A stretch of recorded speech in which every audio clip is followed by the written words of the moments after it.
l'Ayurveda, c'est, ça veut dire, en traduction sanskrit, ça veut dire la science, la connaissance de la vie. Ayur, ça veut dire la vie, et Veda, les connaissances. Donc, la discipline qui s'est attachée à comprendre les fondamentaux de la vie. Donc, la vie va être en particulier la vie pour l'être humain que nous sommes, sa santé, mais aussi la vie du vivant en général, les plantes, les végétations, même la matière, le cosmos. Donc l'Ayurveda s'occupe de cette connaissance du vivant, de tout ce qui est vivant.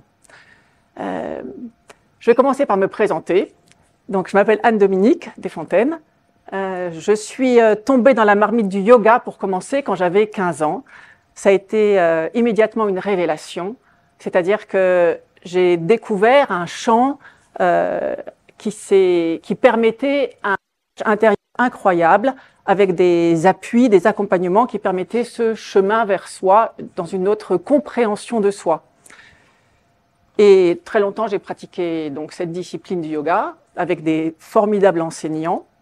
J'ai eu la chance aussi de faire de la recherche en physique plusieurs années. Et je vous dis ça parce que c'est proche de mes appétits de chercheuse et de compréhension du monde. Et de compréhension en particulier des relations qu'il y a entre les gens et des relations qu'il y a à l'intérieur de nous en tant qu'être humain, comment cela s'organise. Et cette quête de compréhension, elle était déjà présente très jeune. Voilà. Et ça me permet aussi de vous souligner que ensuite, j'ai donc quitté la recherche en physique, j'ai plongé dans le yoga, dans une vie artistique aussi. Et j'ai trouvé dans ce champ où je me suis complètement investie, de quoi totalement satisfaire mon appétit de connaissance. J'ai rencontré l'Ayurveda il y a à peu près 15 ans, lors de mon premier voyage en Inde. Et comme beaucoup d'entre vous peut-être, ça a commencé par une cure et par les massages. Et ce premier massage, je l'ai reçu dans l'ambiance de l'Inde, donc donné par une femme qui était une thérapeute, praticienne, qui me baignait d'huile. Et j'ai ressenti cette conscience que chaque cellule de mon corps pouvait être nourrie. C'est-à-dire comme des bouches qui allaient recevoir de l'alimentation. Et c'est de ça dont parle l'Ayurveda, c'est cette capacité de réveiller l'intelligence cellulaire de chacune de nos cellules, pour qu'elles soient pleinement compétentes. Et en particulier les cellules de la peau. Parce que dans l'Ayurveda, il y a beaucoup cette action corporelle, donc en particulier avec les massages et les différents soins qui vont être donnés sur la peau directement. Parce qu'on va dire que l'huile, la peau va manger, va recevoir. Voilà. En même temps que cette femme m'offrait ce massage extraordinaire, avant que ne commence ce soin qu'elle allait donner, elle a chanté un mantra. Et elle le chantait pour réveiller la capacité de guérison, réveiller le pouvoir de guérison dans l'univers, mais aussi elle voulait que dans mon univers à moi soit réveillé le pouvoir de guérison. Et cette femme, elle savait qu'elle faisait ça. Et moi, quand j'ai entendu ces mantras, j'étais extrêmement touchée. Les mantras, c'est des chants qui sont chantés en sanskrit et dont les sonorités sont importantes parce que où la langue va taper, ça va donner des sonorités qui vont mettre une vibration dans le corps. Et cette vibration, elle est soignante, elle est thérapeutique, elle est agissante. Comme lorsqu'on vient mettre un caillou dans l'eau, qui va répandre une onde. Ouais. Un son va mettre une vibration dans notre corps, qui est fait lui aussi beaucoup d'eau d'ailleurs. Donc ça agit sur les liquides, mais ça n'agit pas que sur les liquides, ça agit sur le système aussi osseux. Les vibrations, on sait qu'une vibration peut casser un verre. Si un son est très aigu, tout le monde a vu la Castafiore. Donc cette action du son. Donc c'était le deuxième élément qui m'a touchée, la puissance du mantra et cette invocation qu'elle a faite pour que le pouvoir de guérison soit réveillé. Puis un troisième point qui m'a aussi frappée dans cet accompagnement, c'est qu'à un moment, elle me faisait un soin qui s'appelle Shirodhara, que certains connaissent. On met de l'huile sur le front. Donc on pourrait supposer qu'une machine soit là. Il n'y a pas besoin d'une personne. Potentiellement, en Occident, on mettrait une machine et on laisserait la personne et on partirait. Et cette femme est restée là tout le temps parce que sa présence humaine était importante dans le soin. Et cet accompagnement, comment dire, affectif, mais pas personnel, mais en même temps, c'était essentiel que ça soit d'un humain à un humain. Et voilà, c'était cette dimension d'humanité, c'est-à-dire son taux horaire, on va dire dans notre jargon occidental, elle faisait rien. Voilà. Ben non, elle était là pendant ce temps d'une heure que durait ce soin où de l'huile coulait sur mon front. Donc cette présence, cet accompagnement, c'était vraiment cette sensation qu'elle mettait son cœur près de mon cœur. Et il y a quelque chose qui se fait d'une autre façon, voilà, dans ce soin de l'Ayurveda. Après, j'ai été en Inde plusieurs fois et à chaque fois, je refaisais des cures pour ce plaisir que je viens de vous narrer. Et plus tard, je me suis formée à la compréhension, donc cessant de me prendre pour comprendre quelle est cette vision du monde, cette vision de la santé, cette vision de l'humanité, de la vie, de la connaissance de la vie que porte l'Ayurveda.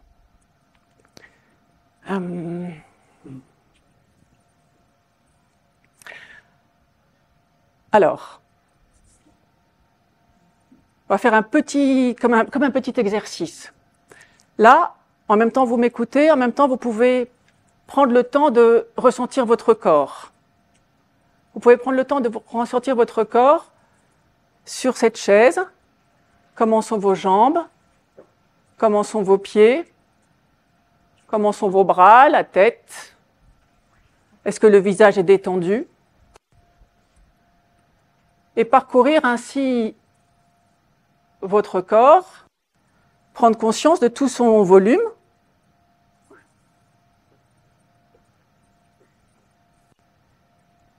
Puis vous pouvez prendre conscience, chose que souvent on oublie. Ressentez votre respiration dans les narines, ou peut-être votre respiration dans l'abdomen, ou peut-être le ventre est étendu, peut-être pas.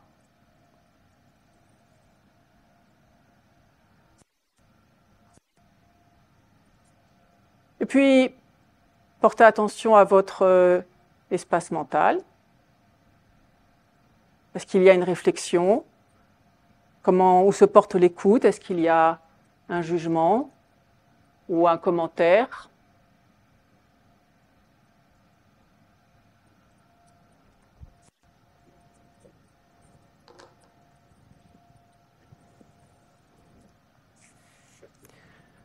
Voilà. Je vous ai donné cette petite introduction pour parler de l'Ayurveda et aussi le yoga, qui ont cette même racine, qui est le Samkhya, parlent du corps et qu'est-ce qu'ils vont s'inviter à traiter, à comprendre. Ça va le son?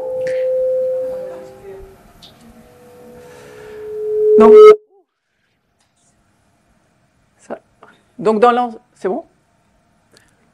Donc dans cette vision de l'être humain que nous propose l'Ayurveda et aussi le yoga, qui vient d'une discipline qu'on appelle le Samkhya, comme être humain, on est constitué, ça fonctionne pas là, on est constitué de 5 corps. On va commencer par le plus haut, on va dire le corps spirituel. C'est celui qui nous met en connexion avec le divin, pour ceux qui peuvent le nommer, ou la beauté, avec un grand B, la nature, avec un grand N, l'amour, cette expression de joie qu'on peut ressentir quand on est tout à fait en dehors du champ de notre personnalité. Tout le monde a cette expérience, parfois sans savoir l'identifier ou sans savoir y venir à son gré, mais c'est une expérience, c'est une qualité humaine. Si on descend un peu dans l'autre corps, il y a un corps qui est appelé le corps intuitif, c'est-à-dire cette capacité que nous avons tous de savoir ce qui est. C'est-à-dire d'avoir les informations, les capteurs, comme les animaux. On va dire, ah oui, les animaux, ils sentent. Ils sentent les ondes, ils sentent le danger, ils sentent. Eh bien, nous aussi, nous sentons. Souvent, on sent, mais on n'arrive pas, on n'a pas l'information, n'arrive pas à notre conscience pour pouvoir traduire qu'on a ressenti. Ou alors, ça arrive à notre conscience, mais on n'arrive pas à faire confiance, on a des doutes. Donc, c'est plutôt la ligne téléphonique qui n'est pas de bonne qualité entre notre monde intuitif, qui sait ce qu'il se passe, et notre capacité de le penser ou de le parler. Donc, il y a ensuite ce monde mental, justement, qui est cette capacité que nous avons de raisonner juste, de raisonner faux aussi, grandement, notre imagination, la mémoire, donc toute cette partie-là, et cette capacité aussi d'agir, parce qu'avec cette partie mentale, nous avons aussi cette capacité de parler et de transmettre, chanter, d'agir dans le monde. Et il y a le corps de l'énergie. L'énergie, c'est ce que, donc le mental, c'est ce que je vous avais évoqué de voir dans vos pensées. Et l'énergie, c'est dans le souffle.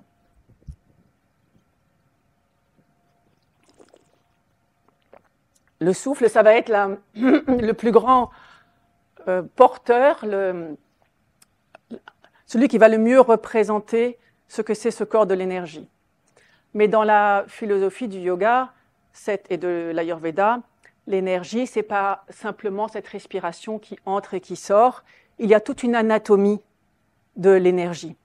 Il y a les chakras dont certains ont entendu parler, on connaît ces mots. Il y a les vayus, c'est-à-dire la différence, comment les souffles rentrent et comment ils s'organisent dans le corps. Il y a les nadis qui rentrent un courant, deux courants et comment ils s'entrecroisent. Et puis les 84 000 nadis qui font circuler l'énergie dans le corps. Et puis il y a la kundalini qui est cette énergie essentielle qui va aussi s'éveiller, qu'on connaît bien quand elle est associée à la libido, à l'énergie sexuelle ou à l'énergie créatrice. Donc toute cette anatomie de l'énergie, je vous l'évoque parce que quand on fait un diagnostic ayurvédique, eh bien on a cette lecture, on regarde comment sont ces différents éléments énergétiques, dans quel état ils sont. Est-ce qu'ils sont affaiblis, est-ce qu'ils sont en bonne santé? Voilà. De la même façon que dans l'espace mental, connaissant l'anatomie mentale, on va faire on va apporter un regard spécifique sur ce champ-là. Et puis il y a le corps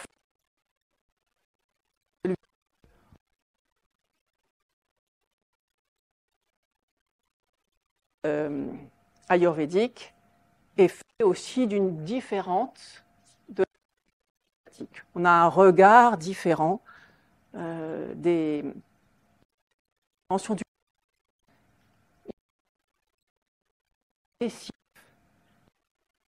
qui se nourrissent les uns les autres. Donc et c'est les uns les autres. Donc on va toujours trouver cette importance de l'alimentation dans le Veda.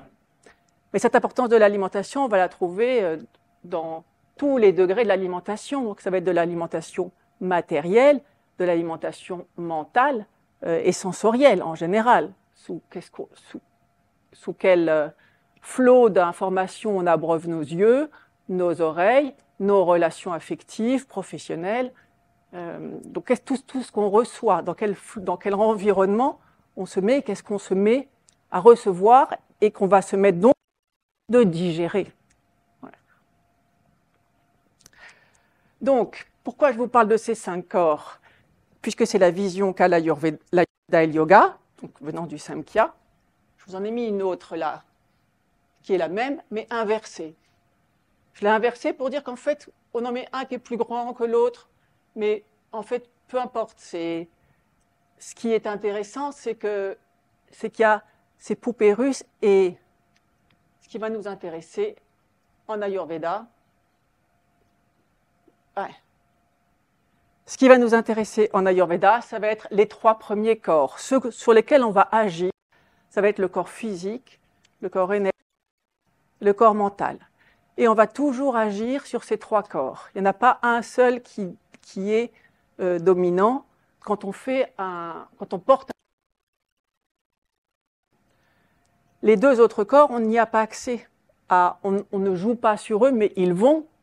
Ce qu'on veut, c'est pouvoir avoir accès naturellement à cet espace intuitif, à ce corps spirituel, pour pouvoir être complètement nourri et pleinement soi-même. Donc, Ayurveda, on va agir sur ces trois corps, le corps physique, le corps énergétique et le corps mental. La vision de la santé, moi, ça me plaît beaucoup en Ayurveda, on est fait de canaux. Et en fait, on va chercher à lier tous les canaux, tuyauterie, de tous nos différents canaux. Donc, il y a le canal du sang, le canal mental. Voilà. Et ces différents canaux, ils sont parfois contenants qui circulent intéressante, ou alors le support, ou alors la racine. Comment on regarde la santé. Donc, on va nous intéresser ces trois corps et va nous intéresser que chacun soit en bonne santé et que la reliance entre les trois soit de bonne qualité. C'est-à-dire un corps physique en bonne santé, c'est-à-dire faisant plein de sport, pectoraux, fessiers, jambes et tout, mais un mental sans cesse préoccupé, on n'appellera pas ça bonne santé en Ayurveda. Ouais. La bonne santé inclut, ou alors le corps énergétique, par exemple, qu'on va sentir abîmé, ça va être quand on se sent toujours fatigué. Quand faire quelque chose nous fatigue sans cesse. Ou quand il y a beaucoup de douleur. Donc ça, la fatigue, c'est un signe d'équilibre dans le système énergétique. Voilà.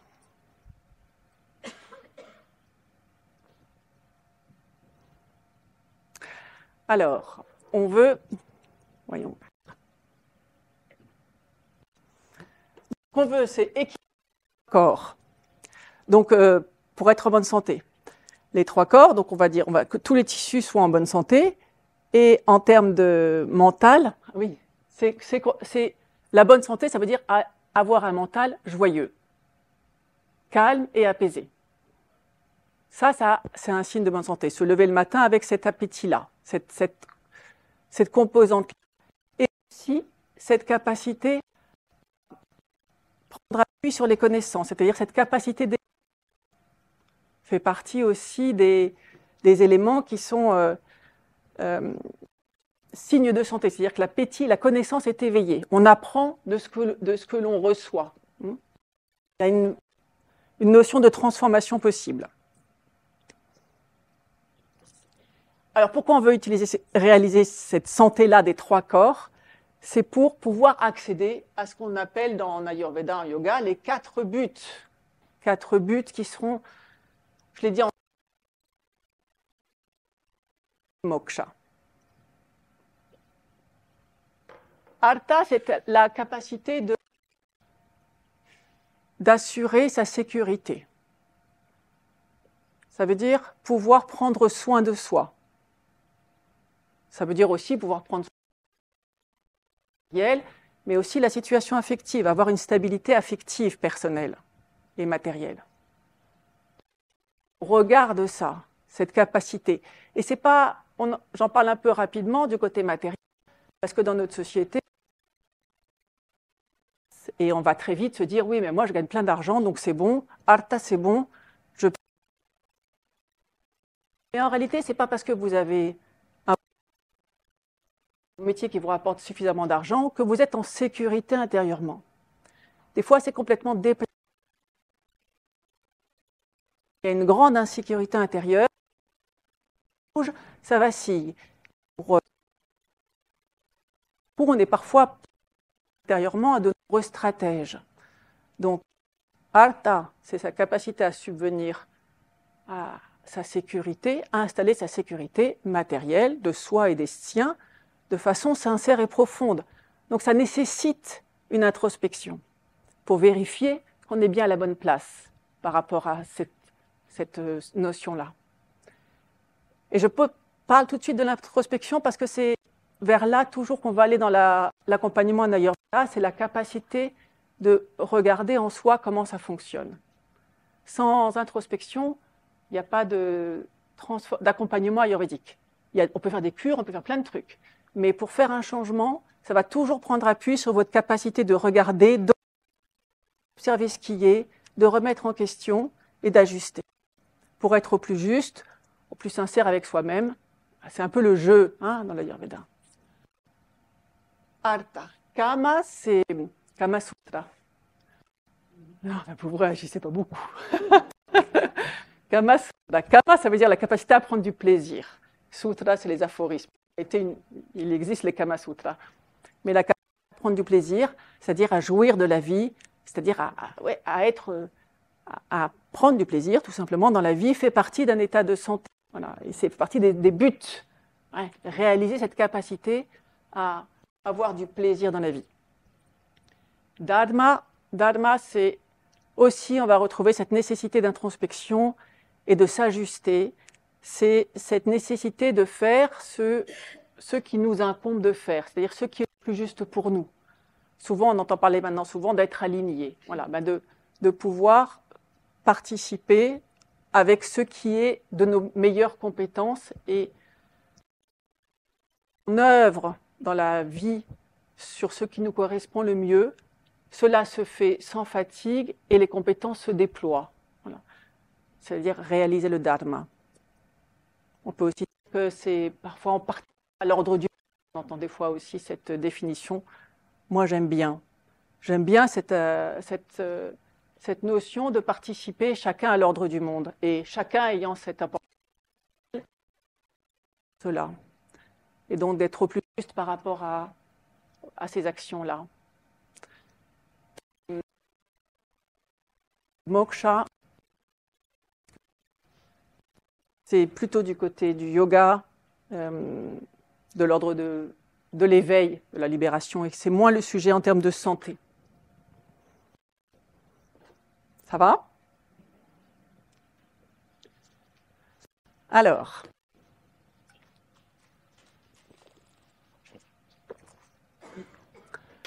cette première partie était pour vous montrer que l'Ayurveda, c'est holistique. C'est ça qu'on dit quand on dit que c'est holistique. Ça veut dire que ça s'intéresse à ces trois corps. C'est-à-dire on ne s'occupe pas que d'un, on s'occupe forcément des trois.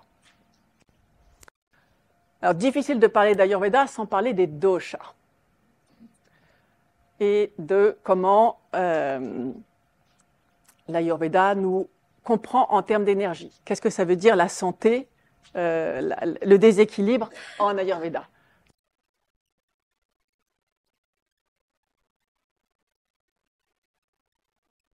Nous constitue. Tout le vivant est constitué parlons des humains, chaque humain est constitué d'une composition spécifique de trois énergies. On a chacun un bol de ce qu'on va appeler Vata, un bol de Pitta et un bol de Kapha. On a chacun ces trois bols. Et on a de Vata, un moyen bol de Pitta et un de Kapha. Donc cette répartition, ces camemberts, elle est unique. Ça, c'est une spécificité de l'Ayurveda, qui est un peu différente de la médecine allopathique, qui va dire qu'on a une constitution initiale qui est spécifique. Et cette spécificité, c'est très important. Ça veut dire qu'on va avoir, dans notre réalisation, là où on va être le mieux, pour chacun, ça va être différent. Ça va être spécifique à nos bols de Vata, nos bols de Pitta, nos bols de Kapha. Et donc en particulier dans ce qu'on va aimer faire dans l'apprentissage, ce qu'on va avoir besoin de manger, ça va être spécifique. Ça ne va pas être général. Donc c'est très différent de notre éducation on va tous à l'école de la même façon, on apprend de la même façon et on mange dans les maisons de la même façon. Ce qui était sûrement utile après-guerre, mais qui peut-être commence maintenant à bouger dans le fait de laisser chacun manger ce dont il a besoin. Si je parle d'alimentation. Donc ces 3 doshas, ce qu'on va appeler 3 doshas, c'est vata, c'est ce qui est le mouvement. Vata, c'est tout ce qui met le mouvement, c'est tout ce qui permet que le sang circule, que les fluides circulent, que quand on a une information, ça arrive, on a un sens, ça arrive jusqu'au cerveau, que le cerveau l'interprète, la pensée, c'est vata. Tout ça, c'est le mouvement. Alors quelqu'un qui va avoir beaucoup de vata, on est pas mal, je parle avec les mains, il y a beaucoup de mouvements. Pitta, ça va être, mais tout le monde a vata, hein, évidemment, c'est l'énergie de base. Dans la médecine chinoise, c'est le qi. Hein, après, pitta, c'est l'énergie de transformation. Et ça, c'est tout ce qui nous permet de transformer les éléments, les aliments, transformer tout ce qu'on reçoit. Donc c'est ce qui nous permet de digérer. Donc c'est un élément essentiel dans notre composante, puisque sinon on recevait des éléments, si on reçoit des aliments qu'on ne transforme pas, voilà, on ne peut pas éliminer ni transformer, ça reste, on remplirait des pommes et on serait plein de pommes, quoi. Il y a une nécessité de transformation et ça c'est l'énergie de Pitta. Pitta fait aussi toute la compréhension de l'intelligence. On a une information et la transforme, on a compris quelque chose. Ça, c'est le feu. Hein. Pitta, on l'a dans les yeux, c'est le feu dans les yeux, le feu de l'intelligence, de la compréhension. Donc, on a toujours sur tous les étages. Vata, dans le corps, on l'a dans le mental. Pitta, on l'a dans le corps, on l'a dans le mental. Et ce 3e élément, c'est Kapha. Matière, c'est donc le corps physique. C'est Kapha. C'est tout ce qui va être dense, tout ce qui va être stable, c'est tout ce qui va nous donner du lien, c'est tout ce qui va nous donner l'amour, ce qui va nous relier les uns aux autres, ce qui va relier les articulations entre elles, qui fait que ça ne racle pas, que les poumons sont protégés par des liquides, des mucus.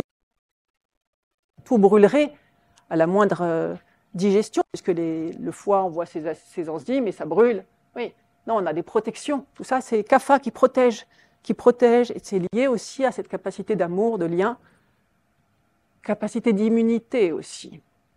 Quelqu'un qui a beaucoup de Kapha, c'est une très belle personne. Il y a une beauté qui émane et une santé qui émane de Kapha. Donc, ça s'appelle les doshas, ces 3 éléments. J'en profite pour dire quelque chose qui est joli. Alors, vata, ça a pratiquement... Qu'est-ce que c'est vata? C'est tout ce qui est comme le vent, c'est-à-dire ça change de direction, c'est subtil, c'est léger, c'est frais, froid. Pitta, c'est comme la lave, hein, c'est pénétrant, c'est très chaud, c'est lent, c'est mobile.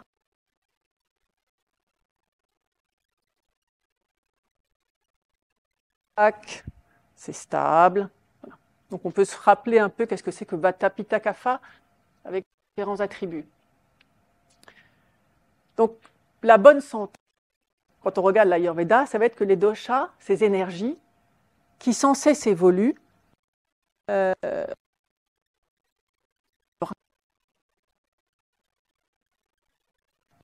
ce qui se passe souvent dans la vie, c'est que on se trouve avec des excès de... On a un bol de Vata, puis on va...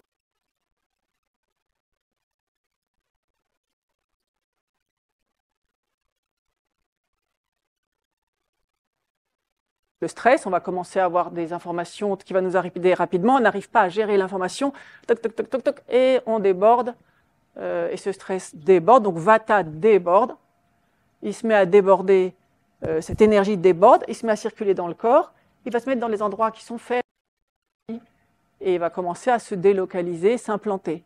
Donc, ça commence par des débordements et progressivement, ça va s'installer en maladie, dans une inflammation, par exemple dans les hanches, parce que il vient s'installer dans des endroits qui ne lui correspondent pas, qui sont des lieux faibles. C'est la circulation de la maladie, c'est les doshas qui se mettent à déséquilibrer, qui viennent se promener et s'implanter dans d'autres espaces. Donc, l'Ayurveda, on a toute la partie avant où on commence à voir que les doshas déséquilibrent, où on peut agir, avant que la maladie ne s'installe. On décèle 7 stades des doshas, et ce qu'on appelle maladie en Occident, c'est le 5e stade. Donc, 1, 2, 3, 4, on peut agir en prévention ou en observation. 5, on a une maladie, on va voir un médecin. La médecine ayurvédique peut être là en soutien pour accompagner à ne pas aggraver ce qui est déséquilibré. Et puis 6, 7, c'est médecine allopathique conjointement avec la médecine ayurvédique. Donc, ce qu'on regarde tout le temps, c'est quel est le dosha qui est en déséquilibre par rapport aux désordres qui sont évoqués par une personne qui vient, par exemple, en consultation. Et donc, la thérapeutique, elle va être complètement spécifique à la personne et ça peut agir sur un des 3 corps ou les 3 en même temps. Ce qu'on veut, c'est remettre les doshas à leur place. C'est-à-dire que quand ils sont à leur place, c'est qu'ils sont rangés. Et quand ils sont rangés, ils sont dans le système digestif. Leur maison est dosha, système digestif. Ça veut dire bouche, trachée, estomac pour kapha, intestin grêle, intestin pour pitta, et côlon pour kapha. Dès qu'il y a un problème de digestif, il y a un problème des doshas et qui se mettent à se promener quelque part. Et ils vont se mettre à se promener quelque part si on ne fait pas quelque chose. Parce qu'à un moment, ils ne rentrent pas tout seuls. On les rééquilibre. Et ils sont toujours déséquilibrés. Ils sont déséquilibrés, je l'ai dit, par notre vie de relation, par notre travail, par notre alimentation, bien sûr. Ils sont déséquilibrés aussi par les saisons, par notre environnement. Si vous vivez à la mer, ce n'est pas pareil que si vous vivez à la montagne. Ce n'est pas les mêmes doshas, ce n'est pas les mêmes attributs extérieurs qui viennent remplir, parce que notre coupelle de vata, elle est aussi remplie par l'extérieur. Par exemple, en automne, moi j'ai une coupelle de vata qui est grande, mais en automne, le vent et le climat changeant de l'automne vient remplir ma coupelle à moi. Je n'ai même pas besoin de manger, pas ayurvédiquement parlant correctement, il y a l'extérieur qui vient remplir ma coupelle. Donc ça va déborder aussi, parce que je suis en automne et que je n'ai pas préparé d'abaisser ma coupelle, mon contenant vata, avant que l'automne n'arrive. Ça vous donne un peu les idées de prévention qu'on peut faire. Et pareil pour l'hiver, si on sent qu'on a une coupelle, c'est-à-dire kapha qui est bien pleine, eh bien, avant que l'hiver n'arrive, c'est-à-dire avant que pour certains, ça va être l'excès de matière, les prises de poids, la lourdeur, l'apathie, la difficulté à faire les choses, toutes ces attributs de kapha cette petite déprime qui peut arriver en hiver. Déprimer en hiver, ce ralentissement, cette introspection, ce retour en soi peut tout à fait être d'une bonne humeur. On pourrait très bien, si on accepte cette réalité de la saison et qu'on ait aussi cette capacité de pouvoir se poser en soi. En hiver, il faut se coucher tôt. Tant pis. Et on ne fait pas la même chose. Je dis en hiver, mais je pourrais dire aussi la même chose avec les saisons. L'autre jour, je croisais une amie qui a passé 50 ans, 53 ans, et qui me dit, je ne sais pas, je me sens pas bien. Et elle disait, j'étais pas comme ça, voilà. Et en fait, parce qu'elle lutte pour être comme avant. Et en fait, avant, ça c'est en Ayurveda, quand on est enfant, on est jusqu'à l'adolescence, on est en période kapha. Adolescence jusqu'à 50 ans, ménopause, andropause, on est en ashpita. Donc on est très opérationnel, on agit, cette énergie de feu, elle est dans les saisons, mais elle est aussi dans notre âge. Et après, on change. Mais si on n'est pas capable d'ajuster avec ce qui arrive en termes d'énergie, il y a ce truc de avant, alors que l'énergie qui va arriver Vata est une énergie extraordinaire. C'est-à-dire, c'est formidable d'être dans une énergie de mouvement, parce que Vata, c'est tout ce qui est créativité, c'est tout ce qui est spiritualité, c'est tout ce qui est subtilité. Donc on est dans des âges qui peuvent être... Si on ne sait pas s'ajuster avec ces mouvements de la vie, ou on ne sait pas que ces mouvements, que ces tranches existent, on dit mais je ne suis pas pareil qu'avant, qu'est-ce qui se passe? Voilà, la connaissance que peut nous apporter l'Ayurveda, c'est aussi dans cet ordre-là. Donc on retrouve les doshas dans la vie, dans les saisons, dans la journée. Je vous les donne comme ça pour vous donner comment on peut regarder, comment on va se soumettre à ces énergies.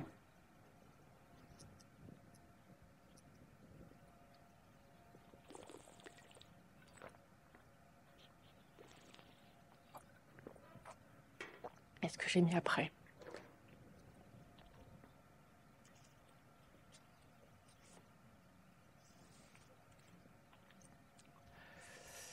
Donc, quelque chose qui est intéressant, par exemple pour la santé, la digestion, ça va toujours avoir un point important, c'est Pitta, dans l'énergie du feu, parce que moi j'aime bien les images, et donc c'est que les feux soient bien en bonne santé, les feux soient bien allumés. Donc on est essentiel, il y en a presque 40 feux dans le corps, hein, que tous les feux soient en bonne santé. Ça veut dire, pour que les feux soient en bonne santé, il faut que la flamme soit bien. Pour que la flamme soit bien, il faut qu'il y ait de la matière, du bon bois, ça c'est Kapha. Il faut qu'il y ait du bon vent. S'il y a trop de vent, la flamme est écrasée. S'il n'y a pas assez de vent, la flamme elle ne prend pas. Si le bois il est mouillé ou de mauvaise qualité, il n'y a pas de flamme non plus. Hein. Donc, toute cette coexistence cette synergie entre ces trois doshas, on peut la retrouver dans cette conscience-là de ces flammes, de ces feux bien allumés en soi. Difficile objectif. Oui.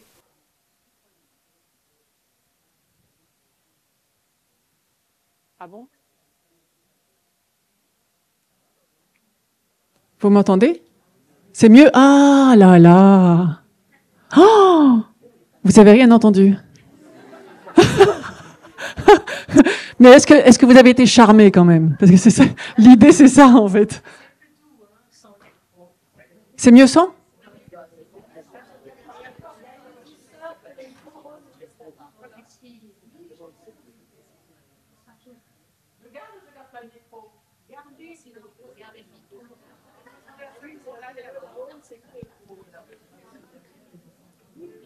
C'est pas besoin. Il n'y a pas besoin, elle a dit. Non, il n'y a pas besoin. Voilà. Moi, j'ai plus rien. J'ai plus rien, je suis dans le vide. Je suis dans le vide. De toute façon, quoi de vous dire? Les 40 feux, 40 voleurs. Vous vous en rappellerez. Ali Baba et les 40 feux. Qu'est-ce que j'ai mis après? Ah oui, mais je vous ai dit, toute maladie provient d'un déséquilibre d'un dosha en Ayurveda. Toute maladie, on n'entend pas? Ah ouais.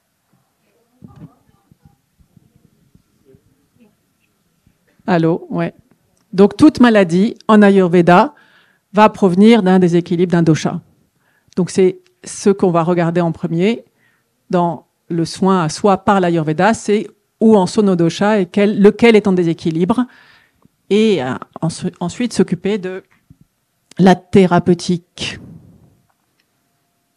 Donc, vous l'avez vu que les maladies vont être spécifiques à notre constitution initiale. Quand on a beaucoup de kapha, un grand bol de kapha, on va avoir une tendance à faire des maladies qui sont de l'ordre de kapha.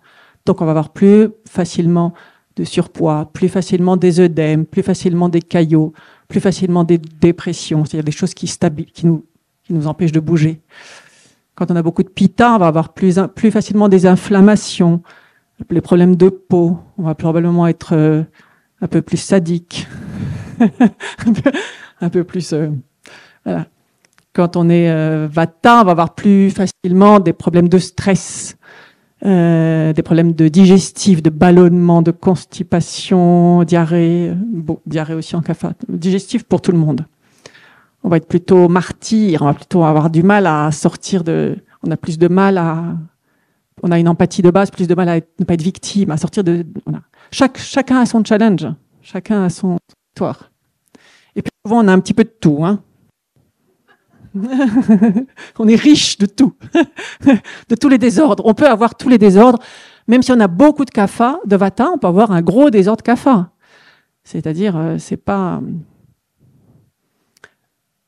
Voilà, je voulais... Peut-être qu'on va commencer à parler. Alors, oui, peut-être vous donner, par exemple, dans le... Ah, je suis perdu. Alors, attendez. Tac, tac, non. Tac, tac, tac, tac, tac, tac. Voilà, vous inquiétez pas, il n'y a pas encore 5 fly. Hein. Comment on travaille souvent en premier lieu avec l'Ayurveda? On regarde, on travaille les qualités. Quelles sont les qualités du dosha Vata? Je vous l'avais dit, c'est ceux du vent. Donc c'est sec, froid, léger, rugueux, parce que ça change de direction, clair. Hein, le vent, c'est complètement transparent, c'est dur, c'est mobile, c'est subtil. Ça veut dire qu'en Ayurveda, on va travailler quand on veut apaiser un dosha, on lui donne le contraire. C'est très simple. Donc, quand on a beaucoup de doshas déséquilibrés en Vata, on va faire quelque chose d'humide. C'est-à-dire on va manger toujours humide. On va arrêter de manger des cracottes et on mange des soupes. On va manger chaud. On va arrêter de manger des crudités. On va manger chaud. Non, pas cru, pardon, ni cru, ni qui sortent du frigo, par exemple. On va manger toujours chaud. Et ça, c'est très important en automne, par exemple. Quelqu'un qui a déséquilibre Vata, en automne, il va tout de suite intégrer tous ces éléments. Il va mettre du lourd. Lourd dans l'alimentation, ça veut dire on va manger des potirons, des potimarrons, des choses comme ça, des choses qui sont lourdes, qui rassasient, qui font du bien. On ne mange pas des petites salades de crudités le midi. Quand on a beaucoup de Vata, c'est-à-dire qu'on est un peu mince, comme ça, il faut manger quelque chose de lourd en automne. Et puis aussi, quand on va dormir, on ne dort pas avec des plumes qui sont très chaudes, on dort avec quelque chose de lourd sur soi. C'est ça, vous apaiser. Ouais. Voilà, etc. Pour etc., ça va. C'est-à-dire on peut ainsi, selon les équilibres, chercher les attributs selon la personne, s'il y a un problème d'alimentation, enfin, de digestion, comment on va travailler pour jouer de ça.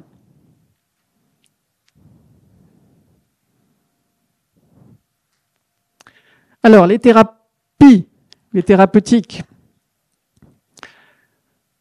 avec l'Ayurveda.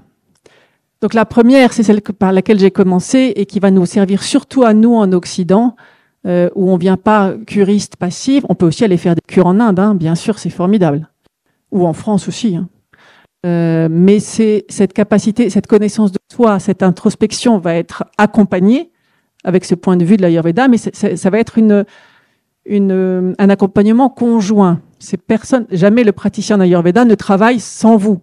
Il ne va pas vous donner quelque chose sans que vous compreniez. Il y a quelque chose pour que vous êtes complètement partant. L'idée, c'est quand même de réveiller votre pouvoir de guérison. Personne n'est agissant sur votre santé à part vous. Donc cet accompagnement dans la connaissance de soi avec ce principe. Avec l'Ayurveda, ce qui est assez intéressant, c'est pas intrusif. C'est-à-dire, quand vous sentez que ça a du bon sens et que c'est juste, vous gardez. Quand vous sentez que ça convient pas, vous gardez pas. Et progressivement, vous allez on fait faire son chemin ainsi dans ce qui est clair pour soi.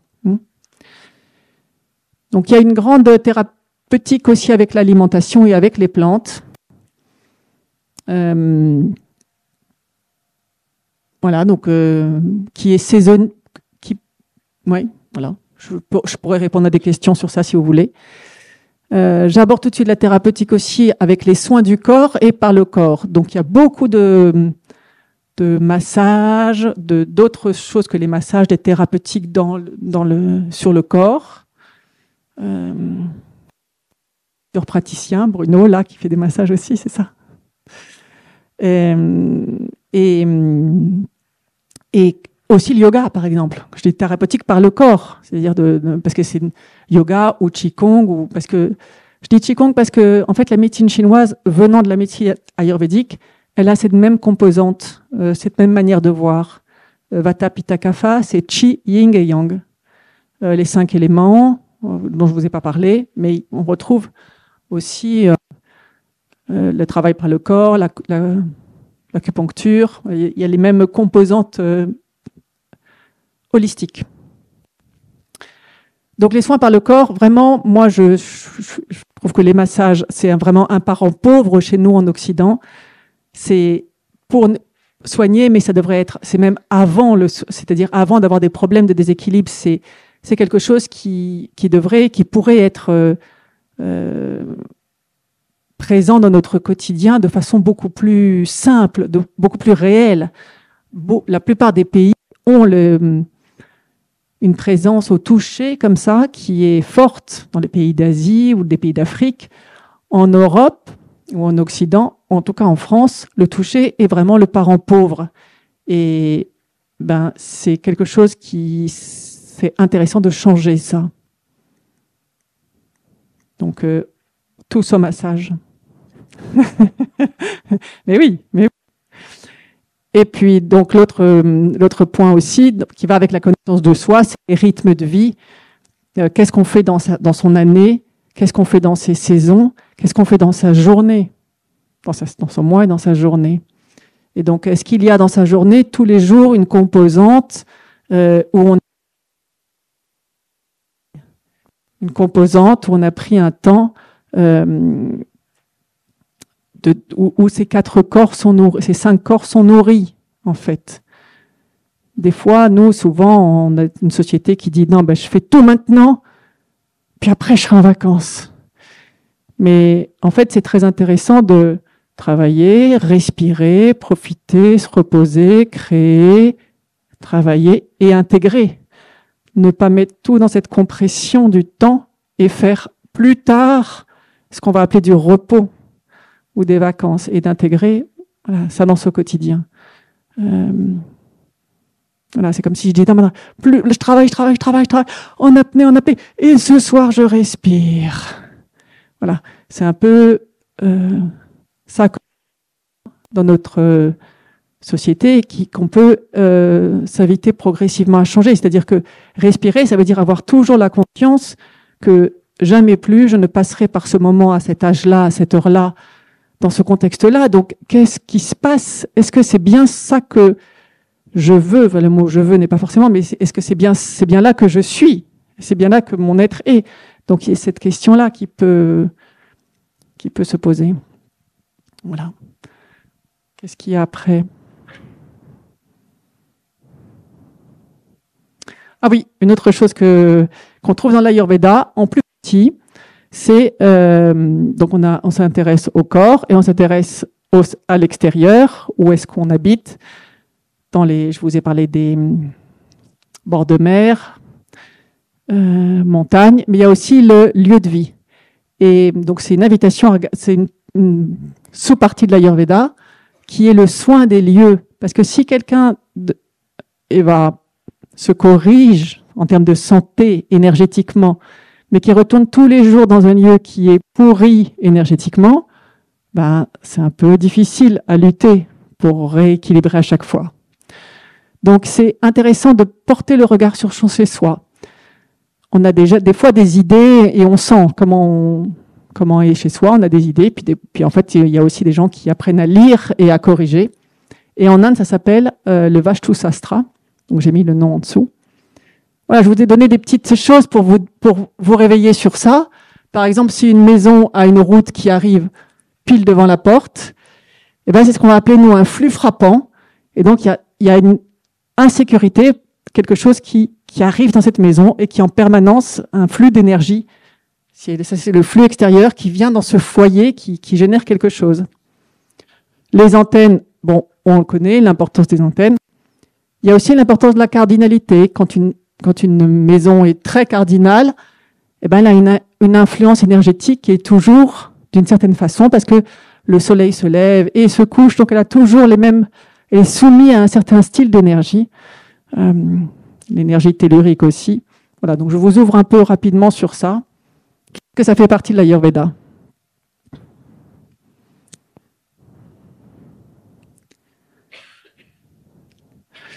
Alors, je vais terminer par ce que je propose, moi, à Rueil, moi et d'autres. Hein.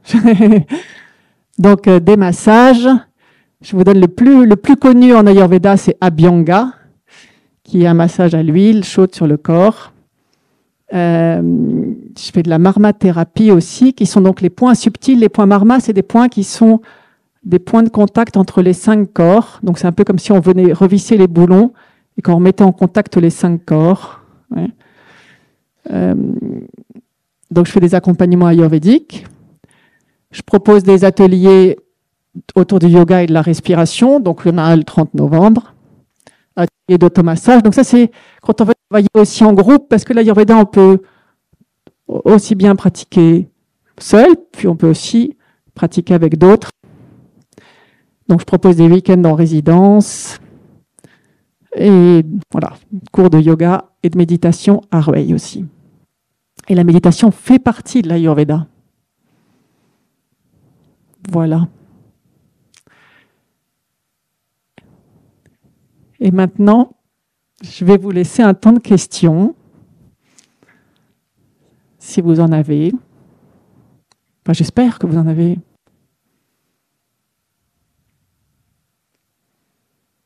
Oui. J'en ai 2. Déjà, merci beaucoup pour l'intervention, c'était très riche. Où est-ce que vous avez été formé? Savoir si c'était en Inde ou si en France il existe aujourd'hui des formations à l'Ayurveda. Et est-ce que quand vous proposez des massages, vous faites cette lecture Pitta, Vata, Kapha? Voilà.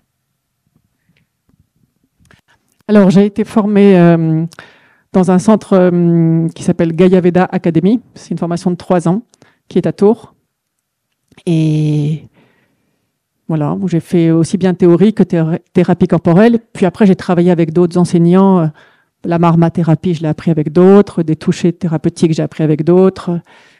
Après, il y a un perfectionnement qui se fait dans les soins. J'ai appris aussi les lectures du pouls. Parce que dans le pouls, on apprend les doshas, les équilibres et déséquilibres des doshas. Donc oui, je regarde les doshas selon la personne qui vient. Et ça va...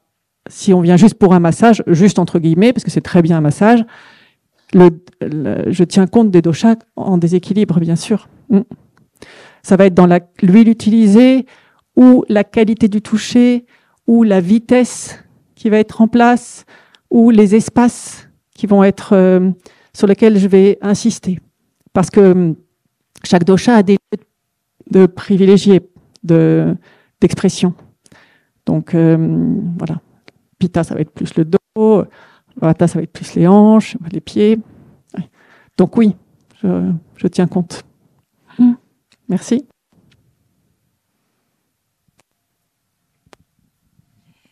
Merci, vous êtes clair dans vos explications. J'aimerais savoir, est-ce que dans l'Ayurveda, il y a une idée d'hérédité pour les maladies? Ah oui, bien sûr. Le contexte... chacun peut se replace aussi, pas que, mais aussi dans une généalogie. Ouais. Donc l'hérédité fait partie des composantes qu'on regarde, en particulier dans les terrains. Et ça va être aussi, il y a l'hérédité, il y a aussi comment étaient vos parents au moment de la conception. Donc c'est spécifique à vous, même par rapport à votre fratrie. Ça va pas être la même chose pour chacun. Merci.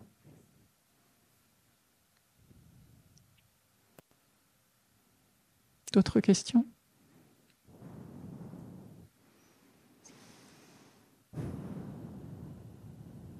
Oui.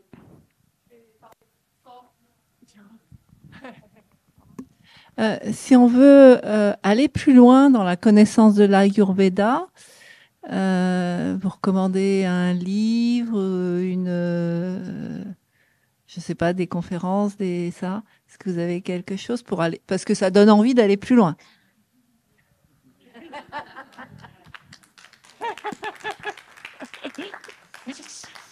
pour aller plus loin, essayez vous déjà. Moi, c'est ce que je dis. Moi, quand j'ai fait ma formation, il y avait des gens qui n'avaient même pas reçu eux-mêmes des massages avant.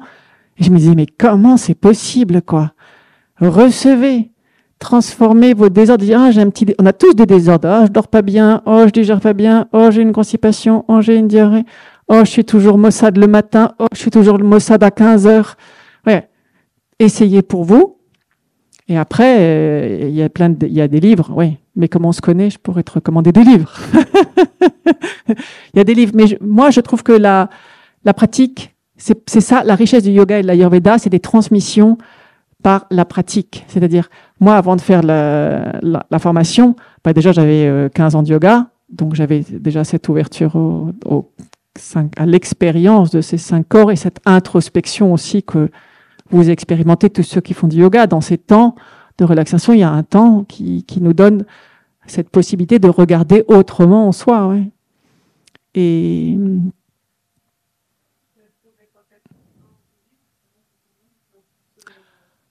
alors, mais je les connais pas par cœur. C'est pas que je veux pas. Je les connais pas par cœur. Mais si vous voulez, sur le site, vous allez sur mon site Yoga Sphinx, et vous m'envoyez un message et je vous donne quelques références. Pas de problème. Il y a des livres qui sont que en français. Il y a des livres où il y a des mots sanscrits.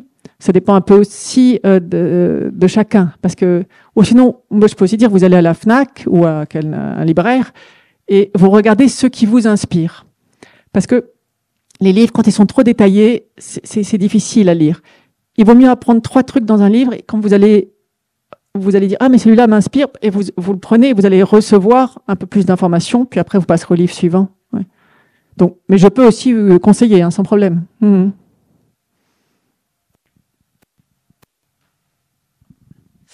Alors, je vais rebondir sur ce que vous avez dit. Il faut pratiquer. Vous êtes toute seule dans votre Yoga Sphinx à pratiquer. Et donc, on est nombreux là ici. Hein. Donc, si on veut choisir... Moi, je crois que j'avais déjà fait une recherche bouquin et Internet. Et j'avais déjà entendu parler de choses comme ça. Mais ça m'est déjà arrivé de chercher ici à Hawaï praticien ayurvédique. Bon, ça existe. Mais j'ai jamais osé franchir le pas parce que, j'en sais rien. Qui c'est qu'il y a derrière et son niveau de compétence. Comment c'est référencé en France? Est-ce qu'il y a un syndicat ou une validation? Merci pour cette question.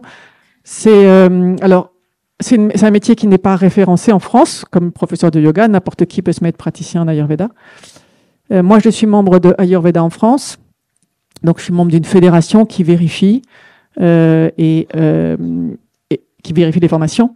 Et j'ai fait une formation qui est reconnue, je vous dis qu'elle est bien. Mais après, ce qui est vrai, c'est que comme les thérapeutiques sont larges, moi, par exemple, je ne vais pas faire de plantes, très peu de plantes. Je donne quelques plantes qui sont, d'abord parce que c'est exercice illégal de la médecine, et puis parce que c'est pas ma compétence que j'avais de base. Moi, c'est pas là où je suis la meilleure. Et moi, en Ayurveda, quand j'accompagne les gens, j'accompagne dans la versant où je suis la meilleure pour les autres, pour les clients qui vont être avec moi. Et vous avez vu que les thérapeutiques sont variées. Donc, chaque praticien en Ayurveda va vous accompagner là où il est le meilleur. Donc, il n'y a pas finalement d'accompagnement standard en Ayurveda. Donc, c'est une chance et c'est peut-être ça rend difficile de voir où est-ce que vous allez aller, mais c'est peut-être aussi une chance.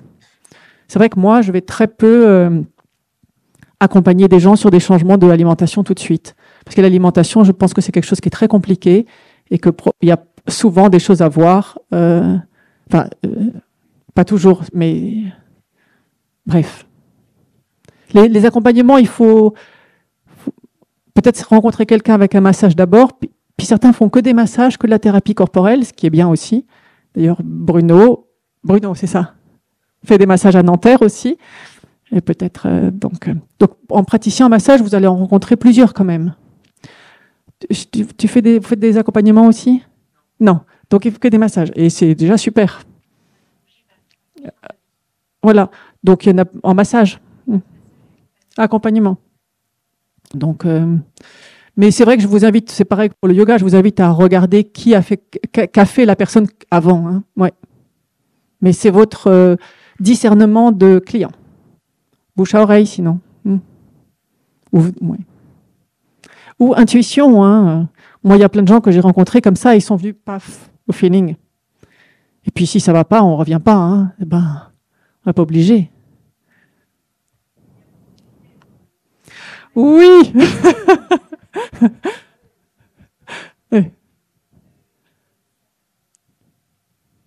Vous avez...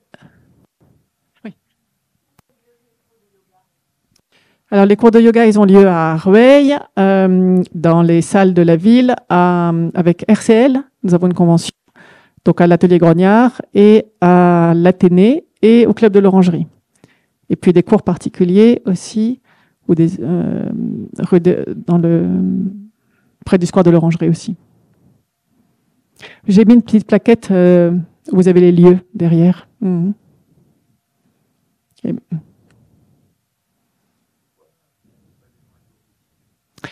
Ben là,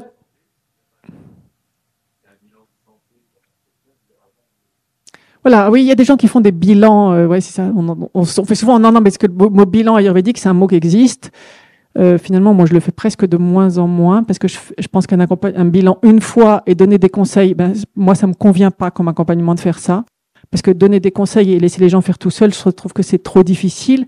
Et en fait, l'idée, c'est d'être accompagné. Sinon, on peut pas changer les choses parce que quelqu'un nous a dit que c'était bien, même si on a eu un flash de compréhension à une rencontre une fois. Donc, moi, je fais des accompagnements entre 3, 6, 9 séances par petit groupe pour un sujet.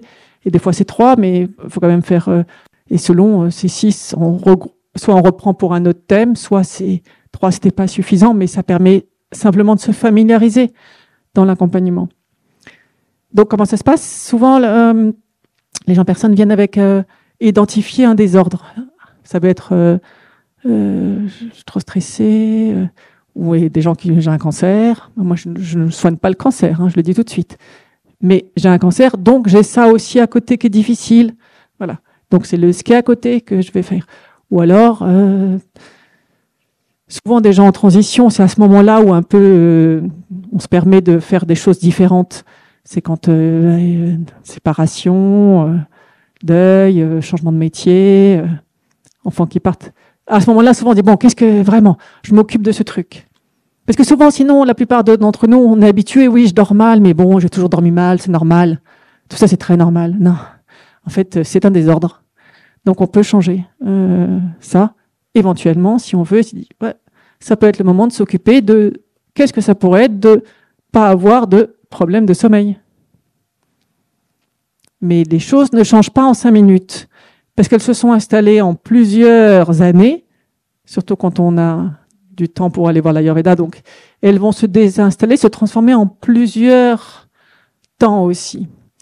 Mais par contre, sur le chemin, il faut avoir assez vite la sensation qu'on est sur la bonne route. Que vous dites, ah oui, c'est bon. Même si ça se transforme pas tout de suite. Mais il y a quand même des flashs de transformation. Mais il faut faire confiance à son sentiment intérieur que, oui, là, je suis bien accompagnée. Je m'accompagne bien pour réveiller mon guérisseur. Je suis bien entourée, je m'entoure bien. Il y a bien là quelqu'un qui a un cœur à côté. Tout ce que j'ai évoqué au début dans mes premières rencontres avec l'Ayurveda, c'est-à-dire je suis nourrie, j'ai quelqu'un à le cœur à côté de moi. Il y a quelque chose que vous réveillez, vous êtes là où vous avez envie d'être, en fait, dans cette transformation.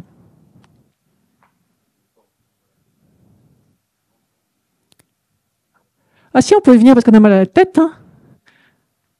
Souvent, ce qui sort, c'est quand c'est le désordre qui va permettre de dire. Et moi, je vais commencer avec l'investigation à voir quel dosha est déséquilibré. Vata, c'est sûr, si vous avez mal à la tête, il y a au moins Vata. Mais il y a peut-être aussi Pitta, voilà.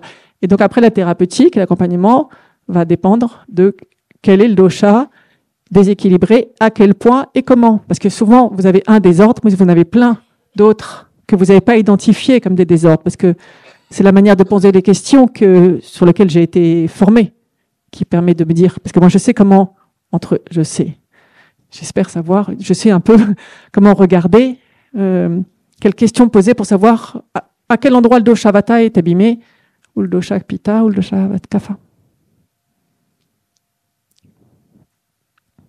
Et après, il y a aussi possibilité d'être en relation avec des Vaidyas, c'est-à-dire des médecins indiens. Parce que moi, je suis pas médecin. je suis praticienne, j'accompagne avec l'Ayurveda. Mais il y a des médecins indiens qui sont capables de prescrire. Alors, ils prescrivent en Inde, parce qu'en France, ils ne peuvent pas. Mais eux, ils ont une thérapeutique vraiment médicale, un accompagnement médical. C'est une médecine complète, à part entière, en Inde. Hein. Nous, on n'a pas le droit parce que c'est la France. Mais sinon, donc, ils peuvent avoir un accompagnement complètement médical. Voilà. Et qu'on peut... Ouais. Bref. D'autres questions?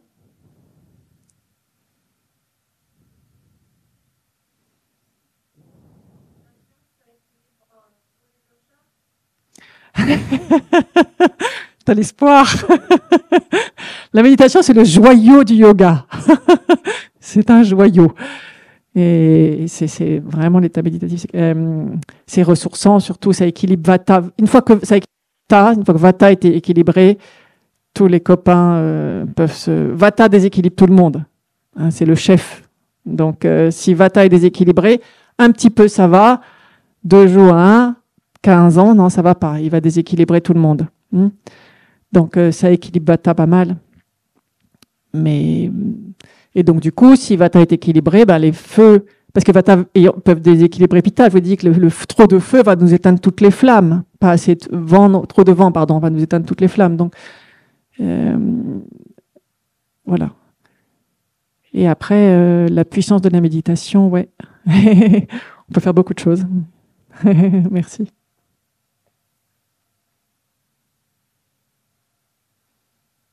D'autres questions? Il est moins le quart. Encore 1 ou 2 questions. Si,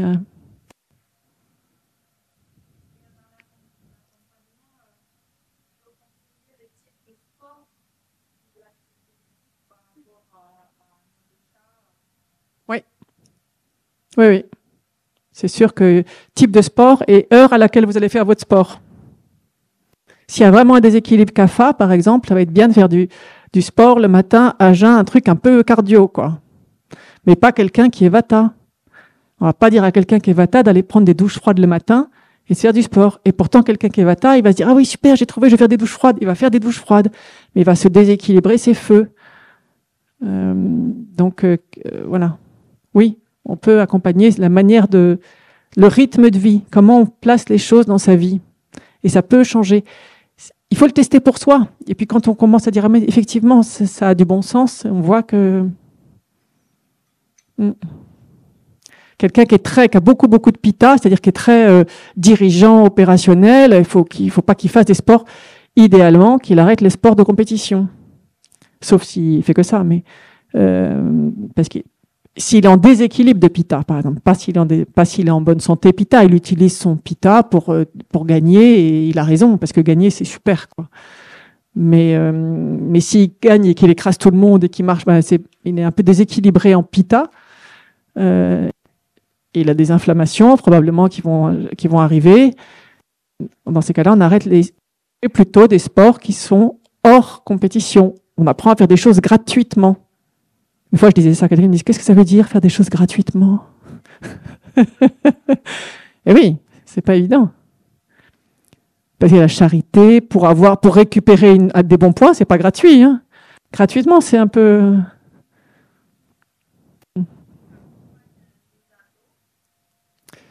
J'ai déjà accompagné des jeunes, 20 ans, 18, alors, les garçons étant ados jusqu'à 25 ans.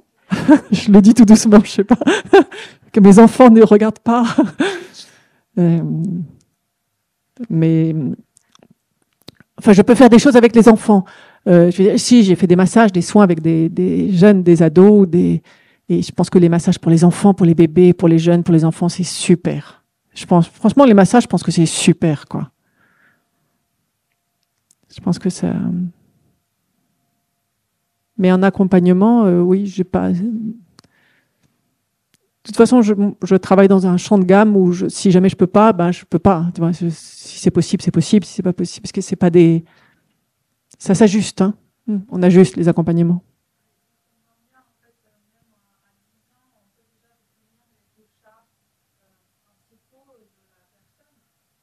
Ouais.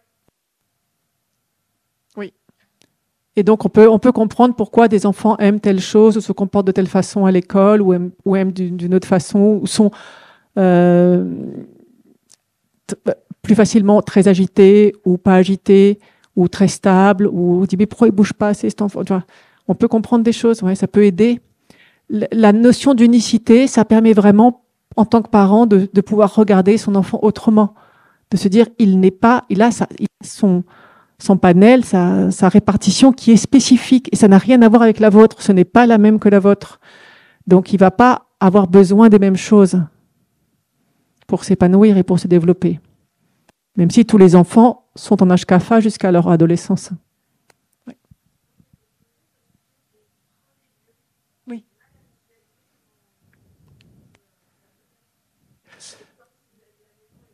Ouais.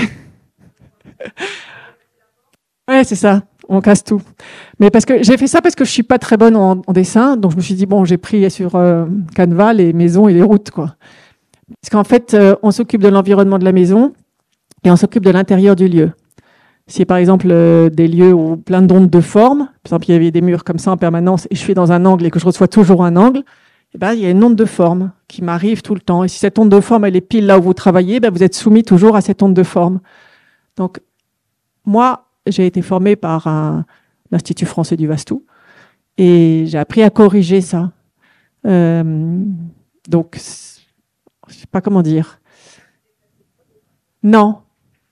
Moi, je ne bouge rien, contrairement au feng shui qui bouge des fois les choses. Moi, je bouge rien et je mets des marbres et du cuivre. Je mets des éléments. Donc, on s'occupe de la structure du lieu. Je change l'énergie je change avec le marbre et le cuivre. On change l'énergie du lieu. On change de niveau vibratoire. On fait circuler différemment. Par exemple, dans les maisons, il y a beaucoup de salles de bain WC. Là, il y a de plus en plus. Et en fait, ça, c'est des fuites d'énergie très fortes. Le foyer, initialement, c'est un foyer pour aller se recueillir, pour être en sécurité. Donc, mais nous, dans notre société, on a mis plein de fuites. Donc ça, par exemple, en termes d'énergie, c'est des fuites d'énergie. Donc, on fait des pinces énergétiques, voilà, j'ai appris ça. Et la seule chose dont je peux vous témoigner, c'est les changements que ça a eu dans la vie des gens. Ça change en termes d'énergie. Donc, on est dans la zone subtile. Mais il peut y avoir des changements radicaux. Quelqu'un, tout d'un coup, peut se mettre à bien dormir, par exemple. Parce que, en géobiologie, ils connaissent bien ça. Des fois, les nœuds Hartmann, les gens avaient pile la tête sur un nœud Hartmann. Ben, avec le Vastu, moi, je corrige ça. Et tout d'un coup, ça peut changer. Donc, j'en ai parlé à la fin parce que je pense que c'est une ouverture intéressante et qui n'est pas connue du tout. Mais c'est pareil que les massages, la plupart des pays d'Asie s'occupent des lieux. C'est vraiment, nous, c'est ah là là, l'énergie. Ah. C'est pour ça que je vous ai dit au début, je suis physicienne.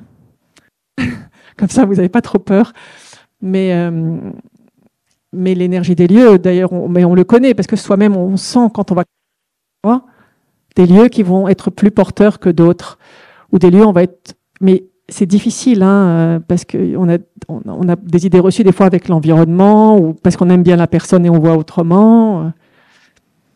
Mais l'autre jour, une anecdote, j'ai une amie qui vient de déménager avec son nouveau compagnon, enfin son compagnon qu'elle a depuis quelque temps, c'est une famille recomposée.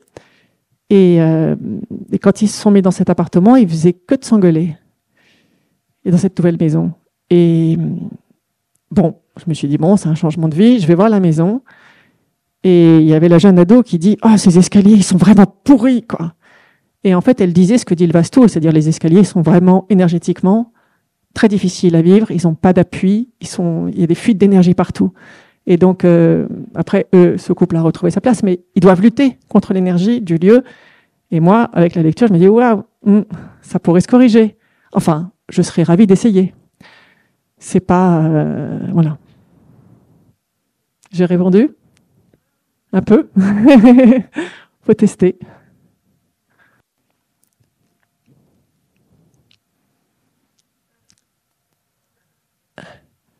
Qu'est-ce que tu en penses, Delphine? Encore une question ou on termine?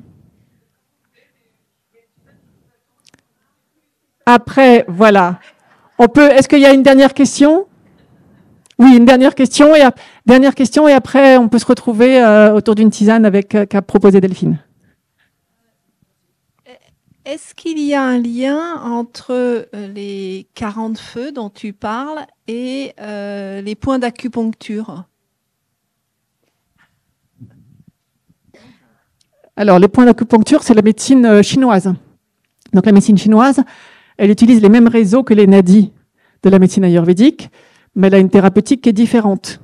Donc, nous, avec la médecine ayurvédique, on fait de la marma-thérapie, on s'intéresse au point marma, par exemple, mais on est moins porté sur les mêmes réseaux. Mais bon, on utilise moins ces lignes d'acupuncture, enfin, pas que je sache. Mais enfin, la médecine ayurvédique, ce qui en est arrivé en Occident, c'est quand même ça. Je ne peux pas présumer qu'il y ait des médecins, thérapeutes qui ne le connaissent pas exactement de la même façon. Mais c'est une autre approche. Oui, pas d'aiguille. Hein.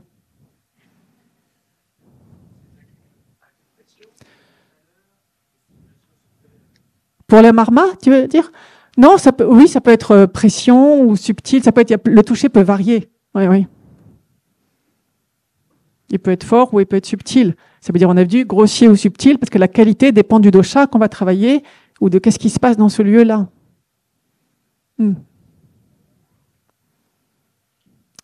Voilà, mais écoutez, merci beaucoup d'être venus si nombreux.